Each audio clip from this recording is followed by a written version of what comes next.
এত সুন্দর মায়া কে তারে আমরা এলাকাত যাই বসরে গিয়ে খবরটা দিয়ে আই। বস আমার এলাকায় এত সুন্দর একটা মায়া আইছে ওই পাহাড়ের মধ্যে। আমাদের এলাকায় এত সুন্দর মাইয়া। এ ফায়েজ, চল এটাকে উঠাই নিয়ে আস। হ্যালো জান, তুমি কোথায়? আমি পাহাড়ের সামনে আসছি, তুমি আসো।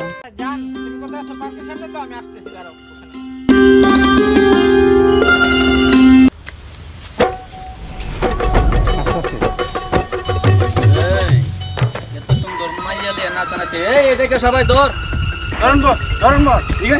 ভাইয়া! এই চল।